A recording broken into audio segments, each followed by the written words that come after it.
Hello everyone, this is Pranjal and you are watching Pathshala Rishikesh. तो आज हम बात कर रहे हैं सी सेट की चाबी से खोलेंगे यूके एसएससी के, यूके पीएससी के दरवाजे। और आज है हमारा डे 3, तो हो जाइए तैयार।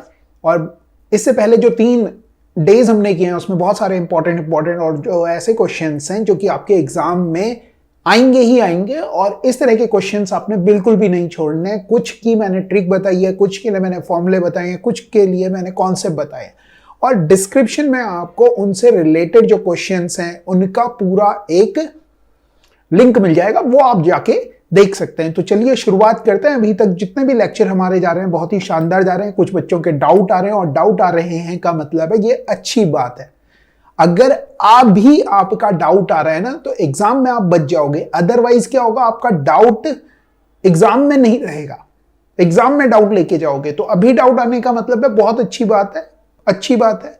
एग्जाम तक वो क्लियर हो जाएगा, और डाउट आना एक अच्छी प्रोसेस का मतलब है। चलिए स्टार्ट करते हैं। पहला क्वेश्चन हमारे पास कुछ इस तरह से रहा। आज थोड़ा जल्दी करेंगे, कुछ क्वेश्चंस वैसे ही हैं जो हम 2-3 दिन से करते हुए आ रहे हैं, ताकि आपको एक आइडिया लग जाए कितनी जल्दी हम ये क्वेश्चंस कर सकते हैं। अगर आप देखें, छूटा हुआ पद बताना है तो 5 मतलब n जो है, या फिर 5 को देख लो तो 5 के बाद 7 आ रहा है, 14 के बाद 19 आ रहा है। 5 के बाद 7 आ रहा है मतलब 2 बढ़ रहा है, 14 के बाद 19 आ रहा है मतलब 5 बढ़ रहा है। 5 बढ़ रहा है मतलब 2 बढ़ा फिर 5 बढ़ा, मतलब बीच में कहीं 3 बढ़ेगा, और फिर कितना बढ़ जाएगा, 4 बढ़ जाएगा। और ये बात समझ में, तो 7 में 3 जोड़ोगे तो 10 आना चाहिए। 10 वाले कितने ऑप्शन है, आपने कहा 3 ऑप्शन है। 10 वाले 3 ऑप्शन आपके पास 10 वाले हैं। अब आपने देखा कि अच्छा शुरुआत वाला देखें, तो अगर मैं n को देखूं तो n होता है 14, k होता है 11, 3 कम हो रहा है। तो फिर आपने यहां 5 को देखा और 2 को देखा, इसमें भी 3 कम हो रहा है, 3 कम हो रहा है। इट मींस 11 में से 3 कम करोगे, 11 में से 3 कम करोगे तो 8 आएगा, जो कि H को डिनोट करता है। इस तरह से आपको कर लेना है। कोडिंग डिकोडिंग का डिस्क्रिप्शन में दे दूंगा, आपको ये याद कर लेना है अगर आप क्वेश्चंस को जल्दी करना चाहते हैं। ठीक है, आगे देखिए, V को T लिख रहे हैं। V को T, V के बाद मतलब 22 के बाद 20 आ रहा है, 2 कम कर रहे हैं। ठीक है, और फिर यहां देखो P के बाद कितना आ रहा है, 16 होता है P, N होता है 14, 2 कम कर रहे हैं। इट मींस कि आप अब 20 में से 2 कम करोगे, R आ जाएगा 18। आगे बात समझ में? तो इस तरह से ये क्वेश्चन सॉल्व हो जाना चाहिए। अगर ऐसा कोई ऑप्शन है तो वो आंसर हो जाएगा। आप बोलेंगे ये ऑप्शन है, ये आंसर हो जाएगा। चलिए नेक्स्ट क्वेश्चन की तरफ चलते हैं और नेक्स्ट क्वेश्चन को देखते हैं। ये रहा आपकी स्क्रीन पे। ठीक है, बी से हो रहा है, बी कितना होता है, तो आप कहेंगे बी होता है दूसरा। 2 से आ रहा है 16, 2 8 16 होता है, 4 4 8 32 नहीं है। देखो गलत कर रहा हूं जबरदस्ती, ऐसे आप देखते हो। ठीक है, तो 2 से और 16 के बीच में क्या रिलेशन है, तो आप कहते हैं 2 की घात 4 16 होती है। तो 4 की घात 4 कितनी होती है, 4 चक्कू 16 चक्कू 64 चक्कू 256, 256 आंसर हो जाएगा। इस तरह से आपने देख लेना है। और मैंने आपको हमेशा ये कहा है कि भैया अगर आपको स्क्वायर्स क्यूब याद है, छोटे नंबर्स की तो याद होनी ही चाहिए, कम से कम इनको याद कर लो तो चीजें ये जल्दी दिखेंगी। 256 आ गया, इतनी जल्दी हो गया। चलिए नेक्स्ट क्वेश्चन की तरफ चल रहे हो। नेक्स्ट क्वेश्चन ये रहा आपकी स्क्रीन पे। ए बी की बहन है, ब्लड रिलेशन का क्वेश्चन दिख रहा है, साफ साफ हम समझ सकते हैं। ए बहन है किसकी, ए बहन है बी की बहन है। आगे देखो, सी बी की मां है, सी जो है ना वो मां है, किसकी मां है, बी की मां है। फिर बोल रहा है सी का पिता डी है, सी का जो पिता है वो कौन है, डी है। ओके, डी की मां ई है, डी की भी एक मां है, वो कौन है, ई है। डी की मां ई है। ठीक है, अब आपसे पूछ रहा है कि ए किस प्रकार डी से संबंधित है, डी से संबंधित है। तो मैंने आपको कहा है कि इस तरह से जब भी क्वेश्चन आए ना तो आपने ये देखना है ए को डी क्या कहेगा, ऐसे ही देखना है आपने। ए को डी क्या कहेगा, तो ए को अगर आप ऑब्जर्व करोगे तो ए को डी क्या कहने वाला है, तो आप देखेंगे पिताजी की बेटी या बेटा, तो आप कह देंगे ग्रैंड डॉटर कह देंगे। ठीक है ना, आ रही है बात समझ में, क्लियर? चलें नेक्स्ट क्वेश्चन की तरफ चलें। और नेक्स्ट क्वेश्चन देखिए, ये रहा आपकी स्क्रीन पे। कह रहा है कि निम्नलिखित में से उस शब्द को चुनिए कि जो शब्द रिकमेंडेशन में प्रयुक्त अक्षरों से नहीं बनाया जा सकता। रिकमेंडेशन के बाद आपने मेडिसिन पढ़ना है, कोई अलग फीलिंग नहीं आ रही। मेडिसिन मेडिएट पढ़ना है, कोई अलग आवाज नहीं आ रही, सुनना है सही से कि आवाज नहीं आ रही। रिमाइंडर, रिमाइंडर में भी कुछ अलग नहीं आ रहा। रिकमेंडेशन और रिमाइंडर आर है क्या? आपने बोला हाँ है, ठीक है। कम्युनिकेशन, यू आ गया, यू कम्युनिकेशन, देख रहे हो कम्युनिकेशन, यू आया, आपने देखा यू है क्या? आपने बोला नहीं है। तो इस तरह से भी आप इस क्वेश्चन को जल्दी कर सकते हो। अगर आप पूरे शब्द को साथ में पढ़ लो तो ऐसे कर सकते हो। अदरवाइज आपको, इससे पहले हमने क्या किया था, हम एक एक लेटर को चेक कर रहे थे कि ऐसे में हम देख पा रहे हैं या नहीं देख पा रहे हैं। अब उससे एक लेवल अप ले गए और धीरे धीरे ऐसे ही होगा। जो भी क्वेश्चंस आएंगे ना उनमें एक एक लेवल अप लेके जाएंगे। कम्युनी, यू पढ़ा आपने, जब आप उसे पढ़ रहे हो ना तो सारे लेटर्स को साथ में देखो, ऊपर वाले को और नीचे वाले को साथ में देखो, आपको दिखेगा कि अलग है। चलिए नेक्स्ट क्वेश्चन देखिए। नेक्स्ट क्वेश्चन क्या है? नेक्स्ट क्वेश्चन ये है कि यदि एक वृत्त की त्रिज्या को दुगना कर दिया जाए। वृत्त की त्रिज्या, वृत्त बोले तो सर्कल, त्रिज्या r होती है, ठीक है ना।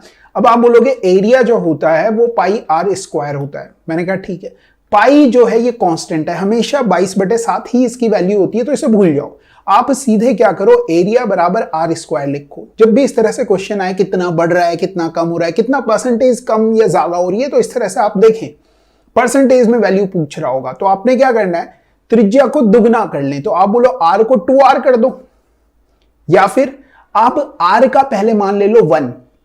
तो अगर आपने r1 लिया, तो आप वैल्यू पुट करोगे r स्क्वायर, 1 का स्क्वायर 1, मतलब एरिया हो जाएगा आपका 1। अब आपसे कह रहा है कि जो रेडियस है ना, इसे क्या करना है, दुगना कर लिया जाए। दुगना कर लो, r की जगह अब 2 रख लो। 2 जब आपने पुट किया तो a का मान कितना होगा, r का स्क्वायर, 2 का स्क्वायर करोगे तो 4 आ गया। अब आपने देखा 1 से 4 हो रहा है, 1 से 4 हो रहा है, 1 से 4 हो रहा है, कितना बढ़ रहा है, तो आप कहोगे 3 बढ़ रहा है। किससे? तो आपने बोला 1 से। किससे बढ़ रहा है? 1 से 4 हो रहा है, मतलब 3 बढ़ रहा है। कौन बढ़ रहा है? 1 बढ़ रहा है। गुणा गए 100, तो कितना परसेंट हो गया? आप कह देंगे 300% हो जाएगा। 300% आपका आंसर हो जाएगा। इस तरह से आप इस क्वेश्चन को कर सकते हैं। नेक्स्ट क्वेश्चन देखिए क्या है, निम्नलिखित में से उपयुक्त विकल्प चुनिए। कैलेंडर में क्या होती हैं? डेट्स होती हैं। डिक्शनरी में क्या होती हैं? तो आप कहेंगे डिक्शनरी में वर्ड्स होते हैं, बुक्स होती हैं, लैंग्वेज होती है, या वोकैबुलरी होती है। तो बहुत सारे बच्चे वोकैबुलरी और वर्ड्स में कंफ्यूज होंगे। तो वोकैबुलरी जो होती है ना, किसी आदमी को कितने वर्ड्स याद हैं या किसी चीज में कितने वर्ड्स यूज हो रहे हैं, उसे कहते हैं वोकैबुलरी, वो शब्दों की लिस्ट। मगर वर्ड्स, डिक्शनरी का मतलब हो गया वर्ड्स, सिंपल वर्ड्स, वर्ड्स मिलेंगे, वर्ड्स, ठीक है ना। आपकी वोकैबुलरी कैसी है? तो आपकी है वो वोकैबुलरी, आपको कितने शब्द याद हैं उसे आप वोकैबुलरी कहोगे, ठीक है। या इंग्लिश वोकैबुलरी हम कहते हैं, जो इंपॉर्टेंट शब्द है उनकी बात हम कर रहे होते हैं। इस तरह से हम इनको देख लेंगे तो इसका आंसर हो जाएगा। वर्ड्स किस टॉपिक का है? तो एनालॉगी का है, एनालॉगी का है, जैसे को तैसा, एक्शन रिएक्शन। कैलेंडर में क्या देखते हो? डेट्स देखते हो। डिक्शनरी में क्या देखते हो? तो बोलोगे वर्ड्स देखते हो, ठीक है। आगे बात समझ में?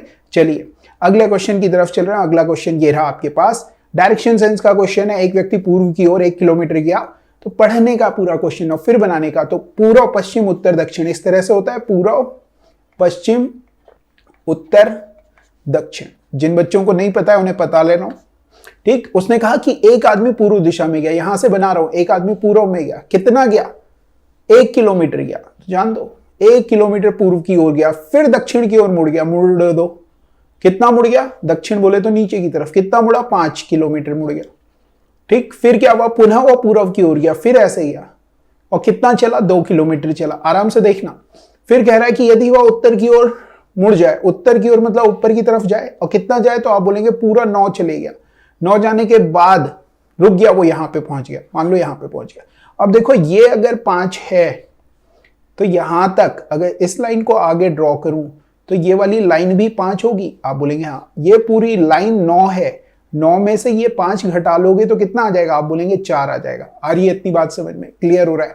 आगे देखो, ये अगर 2 है तो भाई साहब ये भी 2 होगी। आप बोलेंगे हाँ जी हो जाएगी। ये 1 है, ये 2 है, मतलब टोटल डिस्टेंस कितनी हो गई? 3 हो गई।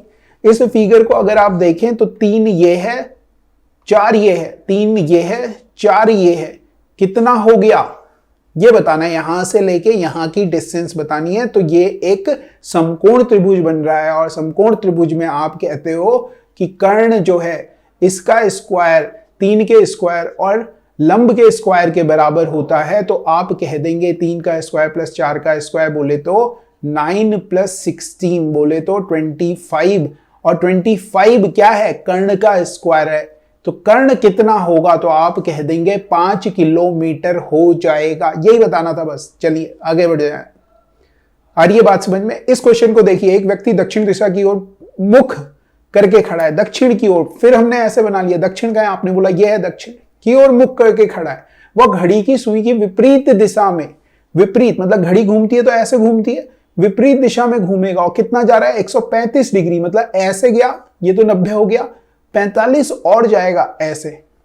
अब उसका फेस किस डायरेक्शन में, इस तरफ है, 135 डिग्री यूं घूम गया। तो आई बात समझ में?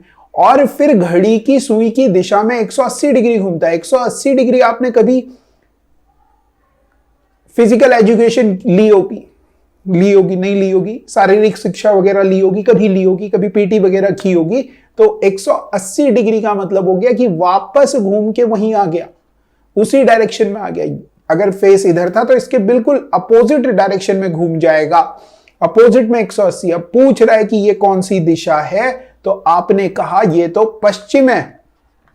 अगर ये पश्चिम है तो ये क्या हो जाएगी, आप बोलेंगे दक्षिण, और पश्चिम और दक्षिण के बीच में जो होती है उसे कहते हो साउथ वेस्ट। साउथ बोले तो दक्षिण और पश्चिम।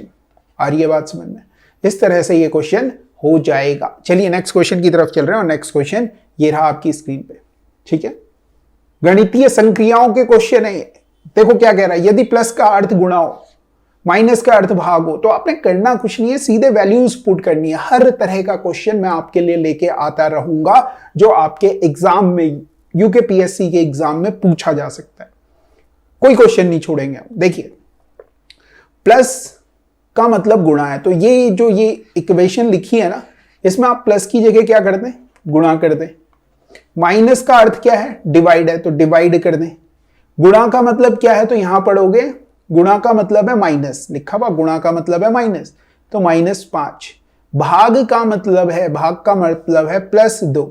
इतनी बात समझ में आ गई? आपने बोला हाँ। मैंने आपको हमेशा कहा है कि आपने एक चीज कभी नहीं भूलनी, BODMAS। इस तरह के क्वेश्चन में बोर्ड मास लगता है, जिसमें डिवाइड सबसे पहले करें, मल्टीप्लाई करें, फिर प्लस करें, फिर माइनस करें। आगे बात समझ में? तो आपने बोला बिल्कुल। अब क्या करना है, आपने देखा डिवाइड पहले करना है, भाग पहले करना है। तो भाग कैसे करें, 26 गुणा गए 74, भागा का जो सिंबल है ना उसे गुणा में बदल लो और 1/4 लिख लो, ऐसे लिख लेते हैं। फिर आपने देखा अच्छा ये सब तो गुणा में ही हो गए, 2 से इसे काटा 2 दूनी 4, 2 से इसे काटा 37 आ गया, 2 से इसे भी काट दिया जी 13 आ गया। आगे बात समझ में? -5 + 2 इस तरह से आपने करना है। 13 का पहाड़ा सब बच्चों को आता है, 13 × 7 = 91, 13 × 3 = 39 और 9 39 और 9 जोड़ोगे तो 48 हो जाएगा। इसमें से कितना माइनस करना है, 5 में से 2 गया तो माइनस का 3 आ जाएगा, और माइनस करोगे तो आएगा 478 आंसर हो जाएगा। आगे बात समझ में क्लियर है? चलिए अगले क्वेश्चन की तरफ चलते हैं। अगला क्वेश्चन ये रहा आपकी स्क्रीन पे। कह रहा है कि एक श्रेणी है 5, 10, 20, 40 ... का कौन सा पद 1280 होगा। बहुत सारे बच्चे कहेंगे कि गुणोत्तर श्रेणी का है, जीपी का है, जीपी से कर दो, जीपी से कर दो। मगर मैं कहूंगा रुक जाओ, जिस बच्चे को जीपी नहीं आती वो क्या करेगा भाई, छोड़ देगा। मान लिया आपको समांतर, गुणोत्तर, हरात्मक आती है, उसके अलावा कोई और श्रेणी आई तो क्या करोगे, छोड़ दोगे, कर लोगे क्वेश्चन को? नहीं कर पाओगे, क्योंकि जो वो चाहते हैं ना, वो डेवलप करवाना चाहते हैं कि ऐसी सोच आपके पास हो कि कोई भी क्वेश्चन आपको दे सीरीज का, आप उसे कर लें। देखो इसमें क्या हो रहा है, ध्यान से समझना। इन सब नंबर को अगर आप ऑब्जर्व करोगे तो सब 5 से कट जाएंगे। आपने बोला हाँ कट जाएंगे, काट के लिखो। मैंने कहा तो आपने कहा 5 एकम 5, 5 दूनी 10, 5 चौकू 20, 5 अठे 40। अब आपने इनको देखा, आपने जब इन्हें देखा तो आपने कहा अरे ये तो 1 है, ठीक है कोई दिक्कत नहीं, 1 रहने देते हैं, इसे रहने दो। ये क्या है, 2 है, 2 की घात 1 लिख लो। 4 है, 2 की घात 2 लिख लो। 8 है, 2 की घात 3 लिख लो। आया समझ में? आपने बोला हाँ। इट मीन्स ये भी 5 से कटेगा और जो कट के आएगा वो 2 की घात कुछ ना कुछ होगा। तो 5 से जब इसे काटोगे 5 दूनी 10, 5 पंजे 25, 5 छके 30, ठीक है 256 आ गया। अब 256 को अगर आप ऑब्जर्व करेंगे फैक्टर करना तो आपको दिखेगा 2 की घात 9 है। कितना है? 2 की घात 9 है। तो क्या मैं इसे 9वां पद कह दूं? आप बोलोगे नहीं, कौन सा पद होगा? तो आप बोलेंगे एक तो 1b है ना ये शुरुआत में, 1 2 3 वैसे में तो 9वां हो रहा है, मगर 9th से पहले एक पद और है, उसे भी ले लोगे तो ये हो गया 10वां पद। 10 आंसर हो जाएगा। समझ में आ रही है बात? या फिर आप एक को लिख सकते, इतना ही लिखो जी, इतना ही लिखो। आगे बात समझ में? इस तरह से क्वेश्चन होना है। जीपी का क्वेश्चन जब आपको दिखे कि चीजों में बढ़ती हुई दिख रही है, पावर्स बढ़ रही हैं, तो जीपी कहते हैं, उसे गुणोत्तर श्रेणी कहते हैं। उसमें आप ऐसा कर सकते हो। एपी में डिफरेंस बराबर होगा, हरात्मक जो श्रेणी होती है वो एपी का उल्टा होती है, बस और कुछ नहीं है। चलें आगे, आगे बढ़े। आगे देखो जी, अगला क्वेश्चन क्या है। ये बहुत प्यारा सा क्वेश्चन है जी, ठीक है। सिलॉक्स में डाउट आ रहे हो, सिलॉक्स के ही क्वेश्चन कराएंगे जब तक वो स्टूडेंट ये नहीं कह देता हाँ सर अब मेरा सिलॉक्स सही हो गया, अब मेरे को कोई डाउट नहीं आ रहा, ठीक है। हमारी एक आदत है, अगर एक बार किसी बच्चे ने कह दिया कि डाउट है तो बार बार सवाल लाएंगे, बार बार सवाल लाएंगे, बार बार सवाल लाएंगे, अलग अलग तरह से सवाल लाएंगे।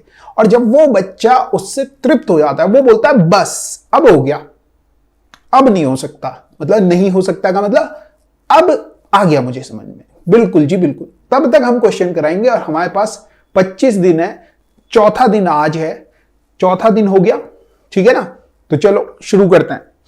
कह रहा है कि नीचे दिए गए 6 कथन है, 6 कथन दिए हुए, 6 कथन पढ़ने की जरूरत नहीं है। फिर क्या कह रहा है, करना क्या, ये पढ़ना जरूरी है। फिर कह रहा है सही विकल्प चुने जिसमें तीसरा कथन निष्कर्ष, सही विकल्प चुने। 4 विकल्प दे रखे, 1 2 3 4। ओ आपने बोला ओके, 4 विकल्प दे रखे, इन 4 विकल्प में से जो तीसरा विकल्प है, तीसरा कथन है वो निष्कर्ष है, तीसरा जो है वो निष्कर्ष है। और यह निष्कर्ष पहले आने वाले 2 कथनों से निकला है, मतलब ए सी से एफ निकला है, ऐसा इन्होंने कहा है। आपके द्वारा चुना गया विकल्प एक ऐसा वैध आर्ग्यूमेंट होगा, हिंदी में लिखा हुआ देखो आर्ग्यूमेंट, मैं इंग्लिश में नहीं पढ़ रहा, हिंदी में आर्ग्यूमेंट लिख दिया, आर्ग्यूमेंट होगा जिसमें तार्किक रूप से जुड़े हुए वक्तव्य होंगे। तो आपने बोला ठीक है, तार्किक रूप से जुड़े हुए वक्तव्य होंगे, ठीक। तो इस तरह के क्वेश्चंस में आपने क्या करना है, ऑप्शंस की तरफ जाना है।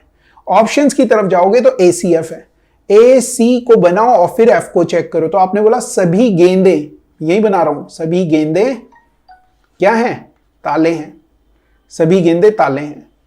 फिर सी को देख रहा हूं, सभी चाबियां, सभी चाबियां गेंदे हैं। तो चाबी कहां आएंगी, अंदर आएंगी चाबी, ठीक।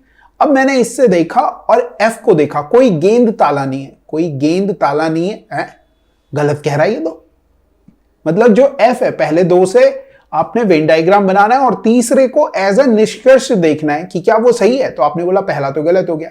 ऐसे ही आप बी ई एफ को देखें, तो बी को मैं देख रहा हूं, सभी चाबियां, किसको देख रहे हैं, बी ई और एफ को देख रहे हैं। देखो क्या हो रहा है, बी में देखा सभी चाबियां, तो सभी जो चाबियां हैं वो क्या हैं, ताले हैं, ठीक है। फिर ई को देखा, कुछ ताले गेंद है, कुछ ताले गेंद है। फिर आपने एफ को देखा, कोई गेंद ताला नहीं है। ये भी क्या बात कर रहे हैं, बेवकूफों वाली बात कर रहे हैं, गलत हो गया। और ये बात समझ में क्लियर होगी बात, इस तरह से आपने देखना है। अब आपने क्या देखा जी, सी डी ई को देखा। अब मैं क्या कर रहा हूं, सी डी ई को देख रहा हूं, पहले सी को, फिर डी को और फिर ई को देख रहा हूं, ठीक है, सी डी ई। तो सी में कह रहा है कि सभी चाबियां, सभी जो चाबियां हैं वो क्या है, गेंद है। फिर उसने कहा डी में कुछ चाबियां ताले हैं, कुछ चाबियां ताले हैं। तो आपने बोला ठीक है जी, कुछ चाबियां ताले बना दिया। आगे बात समझ में, कुछ चाबियां ताले हैं बना दिया। फिर उन्होंने कहा कि ई को चेक करो, ई को चेक कर रहा हूं। अब ई क्या कह रहा है, कुछ ताले गेंद है, कुछ ताले क्या गेंद है। आपने बोला हाँ है, सही है, ये वाला सही हो गया, तो सी वाला सही हो गया। ऐसे आपने इसे देख लेना है। और ये बात समझ में, चलें आगे। आगे देखो क्या है, किसी वर्ष में यदि 25 मई को, किसी वर्ष में यदि 25 मई को रविवार का दिन है तो उसी वर्ष में 26 दिसंबर को सप्ताह का कौन सा दिन होगा, ये एक सवाल है।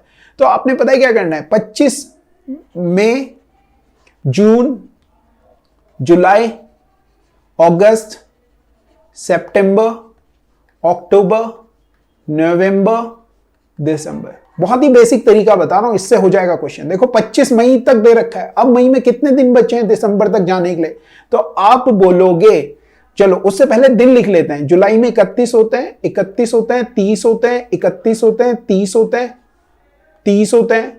इसमें 31 होने चाहिए थे, मतलब 31 में से 25 चले गए तो 6 आ गया। आ रही है बात समझ में? दिसंबर कब तक जाना है, तो आपने बोला 25 दिसंबर तक जाना है, 25 तक लेके जाओगे। आ रही है बात समझ में? अब आपने क्या किया, आपने हफ्ते बनाने। हफ्ते जब आप बनाने जाओगे तो 30 दिन में 4 हफ्ते और 2 दिन एक्स्ट्रा हैं, जो एक्स्ट्रा दिन है उन्हें लिख लिया। 31 में 7 से भाग करोगे, 7 चौको 28, 3 दिन एक्स्ट्रा है, 3 दिन एक्स्ट्रा है, 2 दिन एक्स्ट्रा है, 3 दिन एक्स्ट्रा है, 2 दिन एक्स्ट्रा है। 25 को और 6, 25 और 6 जोड़ोगे 31, 3 दिन एक्स्ट्रा है, ऐसे लिख लिया मैंने। आगे बात समझ में? जो ये एक्स्ट्रा दिन है ना, इन्हें भी हफ्ते में बदल लो। और क्यों हफ्ते में बदल रहे हैं, एक बात याद रखना कैलेंडर में, कि जब आप 1 तारीख को संडे है तो अगला जो संडे आएगा वो 7 दिन जोड़ने के बाद आएगा, मतलब 8 को आएगा। फिर 7 दिन जोड़ोगे 8 में तो 15 को आएगा, 15 में 7 जोड़ोगे तो 22 को आएगा, 22 में 7 जोड़ोगे तो 29 को आएगा। इस तरह से चलता है, मतलब हर 7 दिन के बाद, 7 दिन जोड़ने के बाद। तो हम क्या कर रहे हैं, हफ्ते हफ्ते बना के जो एक्स्ट्रा दिन है उन्हें लिख ले रहे हैं। अब हमने क्या देखा जी, 3 3 6 और 2 8, इन सबको मिलाया 8 दिन हो रहे हैं। 8 का मतलब 1 दिन एक्स्ट्रा है, एक हफ्ता बनाएंगे। फिर यहां देखोगे 3 3 6 और 2 8, 1 दिन एक्स्ट्रा है। यहां देखोगे 2 दिन एक्स्ट्रा है। टोटल देखोगे तो 4 दिन एक्स्ट्रा है।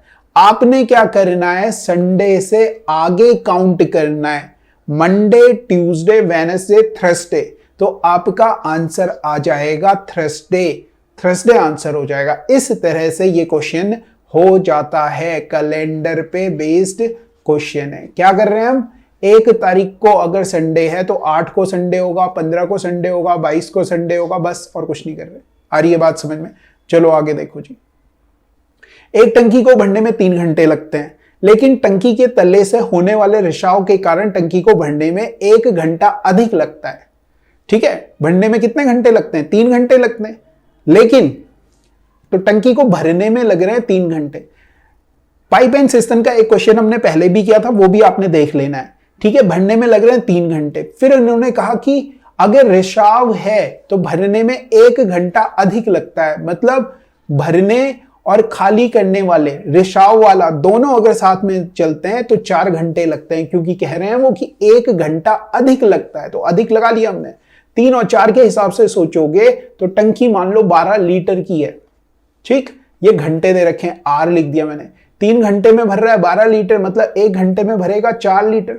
1 घंटे में भरने वाले पाइप को 1 घंटे में भरना चाहिए था 4 लीटर, मगर 4 घंटे में भर रहा है, का मतलब है 1 घंटे में भरेगा 3 लीटर। इससे क्या मालूम चल रहा है, भरना चाहिए था 4 लीटर मगर भर रहा है 3 लीटर। 3 लीटर भर रहा है ना, इसका मतलब यह हो गया कि 1 लीटर खाली कर रहा है। 1 लीटर जो खाली कर रहा है वो 12 लीटर खाली करेगा, तो कितना टाइम ले लेगा, तो आप बोलेंगे खाली करने वाला 12 घंटे ले लेगा।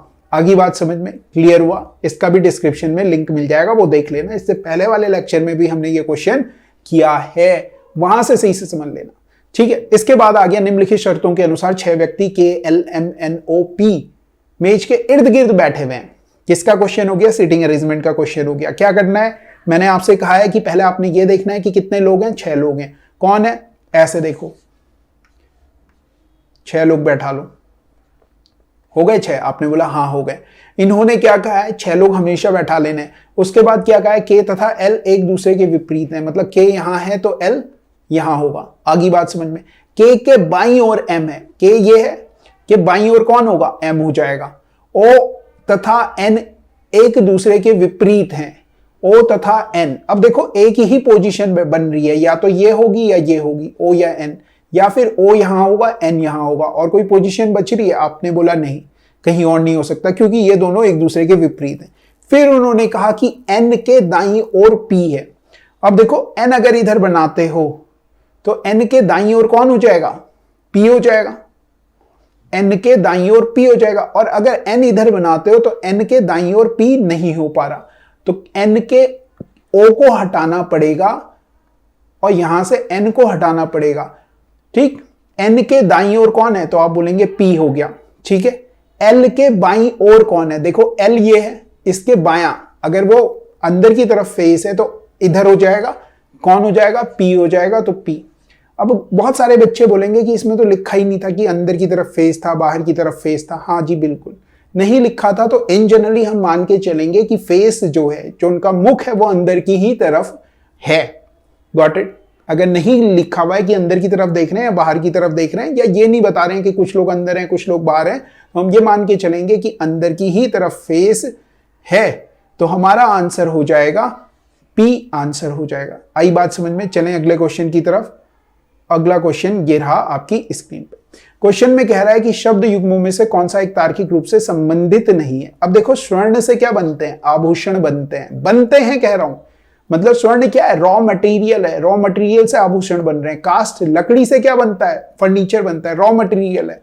घड़ा, घड़े से मृदा के बर्तन, नहीं नहीं, घड़ा क्या होता है, वो आदमी जो घड़े बनाता है वो है ये, तो ये गलत हो जाएगा, ये रॉ मटेरियल नहीं है। तिनके से घोंसला बनता है, तो ये सही हो जाएगा, सही हो जाएगा, मतलब ये सारे के सारे लॉजिक सेम है, जबकि ये सी अलग है, तो सी आंसर हो जाएगा। आगे बात समझ में? लॉजिक क्या देखना है, जो पहले में हो रहा है, जैसे हमें सब में दिख रहा था कि रॉ मटेरियल है उससे बनने वाली चीज, रॉ मटेरियल उससे बनने वाली चीज, रॉ मटेरियल उससे बनने वाली चीज, जबकि घड़ा और मृदा के बर्तन गलत है। घड़ा मतलब वो आदमी जो मिट्टी के बर्तन बनाता है उसे घड़ा कह रहे हैं, बस ये है, तो ये गलत हो जाएगा। अगले क्वेश्चन की तरफ चलते हैं, और अगला क्वेश्चन ये रहा आपके पास। निम्नलिखित में से कौन सा भिन्न है, अलग है, जैसे पीसो, फाई, गामा, डेल्टा। तो अगर आप देखोगे पीसो, आप देखोगे ना, तो आपको लगेगा अर्जेंटीना की कहीं की करेंसी है, मुद्रा है।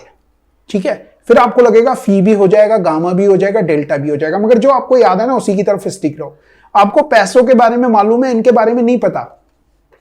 पता है क्या, आपको बस ये पता है अल्फा बीटा गामा आप पढ़ते थे, और फाई भी आप पढ़ते थे। अगर आप साइंस वाले हो तो फाई ऐसे बनाते थे, गामा ऐसे बनाते थे, डेल्टा मुझे याद नहीं आ रहा, ऐसे बनाते थे शायद।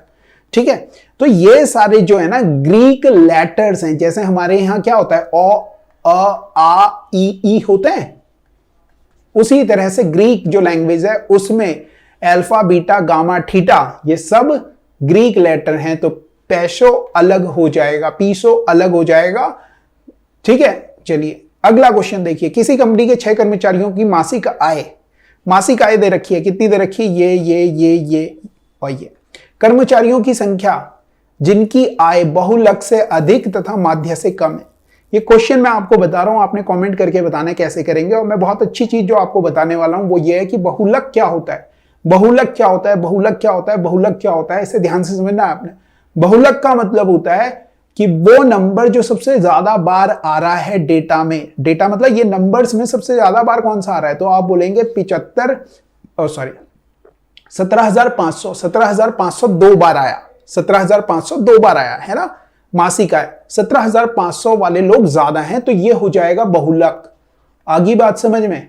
तो आप बोलेंगे हाँ जी सर, बहुलक आ गया 17,500।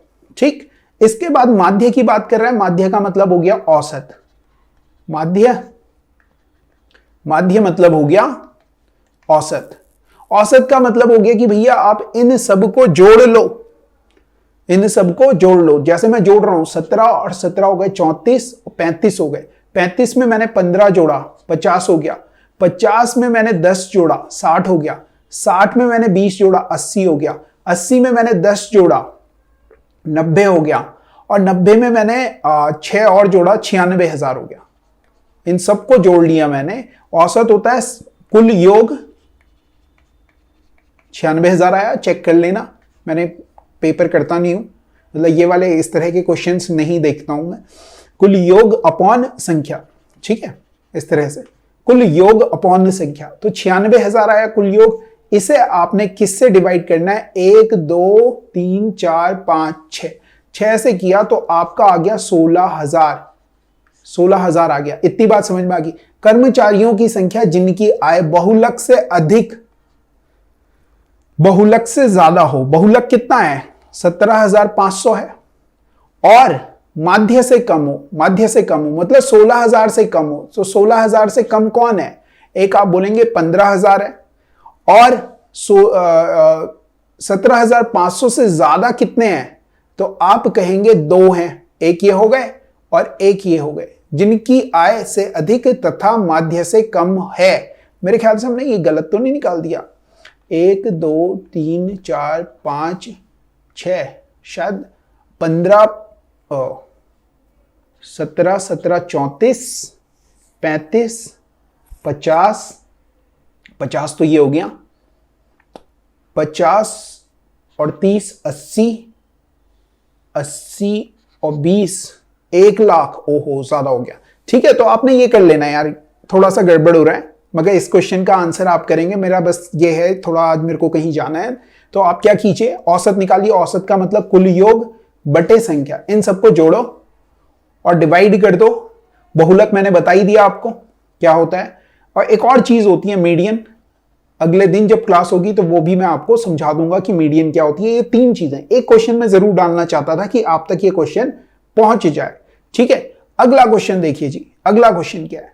ये कह रहा है निम्नलिखित सारणी में 4 नगरों का क्षेत्रफल दे रखा है और जनसंख्या लाख में दी गई है। नगर ए क्षेत्रफल 125 दे रखा है और जनसंख्या 25 लाख है। 140 दे रखा है और 40 है। 180 दे रखा है और 60 है। 200 दे रखा है क्षेत्रफल और 50 है। ठीक, आपसे बोल रहा है न्यूनतम जनसंख्या घनत्व वाला नगर है। न्यूनतम जनसंख्या घनत्व, जनसंख्या घनत्व क्या होता है? जनसंख्या बटे क्षेत्रफल। जनसंख्या बटे क्षेत्रफल। ये क्वेश्चन भी मैंने नहीं किया है, मगर आपको बता रहा हूं कि कैसे करना है। आप करेंगे 25 बटे 125, ये हो जाएगी पहले वाले की ए की। 40 बटे 140, 60 बटे 180, 50 बटे 200। इतनी बात समझ में आ रही है? देखो ये 0 से 0 कट गया, 2 दूनी 4, 2 सत्ते 14, 2 बटे 7 आ रहा है। 0 से 0 कट गया, 2 से कटता है 3 और ये आ गया 9। 0 0 5 चौकू 20, 1 बटे 4 आ गया। 25 से ये कट गया, 1 बटे 5 आ गया। अगर प्रतिशत में बदलूं या 5 से भाग करूं तो मैं लिख दूंगा पॉइंट, मतलब अगर परसेंटेज में लिखूं मैं, ठीक है, आप डिवाइड करना, तो 5 मैं लिखूंगा 20%। यहां देखूंगा 1 बटे 7 होता है, 14.28 होता है, तो 14 का डबल करेंगे 28.56%। 1 बटे 9 11 होता है, 33.33%। अब ये तो आसानी था। 1 बटे 4 का मतलब होता है 25%। ठीक है जी। अब आपको यह बताना है कि सबसे कम घनत्व वाला कौन सा है, जिसका परसेंटेज सबसे कम होगा वो हो जाएगा। तो आप बोलेंगे 20% वाला, मतलब ये बोले तो ए least densely populated city is a हो जाएगा। क्या किया? जनसंख्या को क्षेत्रफल से भाग कर दिया। जनसंख्या नीचे, जबरदस्ती उल्टा करने की कोशिश कर रहे हैं, कंफ्यूज मत होना।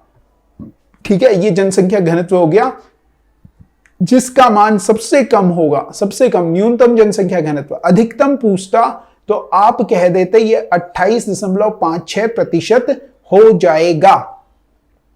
अगला देखिए जी, a number when divided by 8 leaves a remainder 2।